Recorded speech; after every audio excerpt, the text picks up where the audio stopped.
அண்மைச் செய்தி கடலூரில் பள்ளி பேருந்து மீது ரயில் மோதிய விபத்தில் 3 மாணாக்கர்கள் உயிரிழந்ததன் எதிரொலியாக லெவல் கிராசிங்கில் அதிகாரிகள் தொடர்ந்து தற்போது ஆய்வில் ஈடுபட்டிருக்கிறார்கள். அண்மைச் செய்தியாக பார்த்து வருகிறோம். அரக்கோணம் செங்கல்பட்டு வழித்தடத்தில் உள்ள லெவல் கிராசிங்கை ஆய்வு செய்தபோது தூங்கிக் கொண்டிருந்த 2 கேட் கீப்பர்கள் பணி நீக்கம் செய்யப்பட்டிருக்கிறார்கள். அண்மைச் செய்தியாக பார்த்து வருகிறோம்.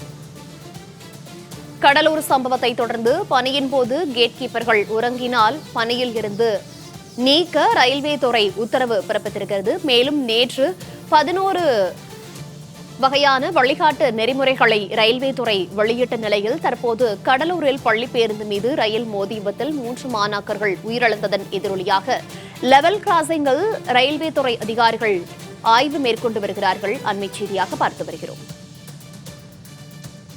கடலூர் விபத்து எதிரொலியாக லெவல் கிராசிங்கில் அதிகாரிகள் ஆய்வில் ஈடுபட்டு வருகிறார்கள். விவரங்களோடு செய்தியாளர் சுமன் இணைப்பில் இருக்கிறார். சுமன், வணக்கம். கடலூர் விபத்து எதிரொலியாக தற்போது லெவல் கிராசிங்கில் ரயில்வே துறை அதிகாரிகள் ஆய்வில் ஈடுபட்டு வருகிறார்கள். நேற்று வழிகாட்டு நெறிமுறைகள் வெளியிடப்பட்டிருந்த நிலையில் தற்போது இந்த ஆய்வில் ஈடுபட்டிருக்கிறார்கள். தொடர்ந்து கேட் கீப்பர்கள் 2 தூங்கியதால் அவர்கள் பணி நீக்கம் செய்யப்பட்டிருக்கிறார்கள். இந்த சம்பவம் தொடர்பான முழு விவரங்கள். வணக்கம் மோனிகா. கடலூர் மாவட்டம் செமனாங்குப்பம் LC 170 ரயில்வே கேட்டை கடக்க முயன்ற பள்ளி வாகனம் மீது அவ்வழியாக வந்த ரயில் மோதியதில் 3 மாணவர்கள் உயிரிழந்த நிலையில் மாணவர் மற்றும் ஓட்டுநர் காயங்களுடன் மருத்துவமனையில் சிகிச்சை பெற்று வருகின்றனர். இந்த துயர சம்பவம் தமிழக மட்டுமின்றி நாடு முழுவதும் பெரும் அதிர்வலைகளை ஏற்படுத்தியுள்ளது.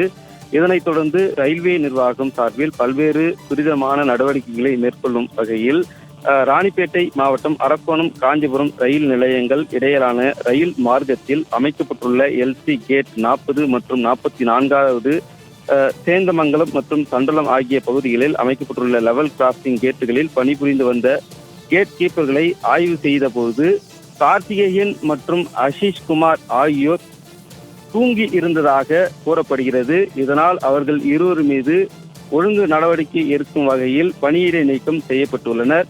குறிப்பாக இந்த ரயில் விபத்து குறித்து பல்வேறு கட்டங்கள் ஆய்வு செய்யும் பொழுது பல்வேறு தகவல்களையும் வெளியிருந்த நிலையில் தற்பொழுது ரயில் நிலையங்கள் அறிக்கை வெளியிடப்பட்டு துரித நடவடிக்கைகளும் மேற்கொள்ளப்பட்டு ஆய்வுகளும் மேற்கொள்ளப்பட்டு வருகிறது. இந்த ஆய்வு மேற்கொள்ளப்பட்டு வரும் நிலையில் தான் தற்பொழுது இவர்கள் தூங்கியிருந்ததாக அதன் அடிப்படையில் அவர்கள் மீது ஒழுங்கு நடவடிக்கை எடுக்கும் வகையில் பணியிடம் நீக்கம் செய்யப்பட்டுள்ளனர்.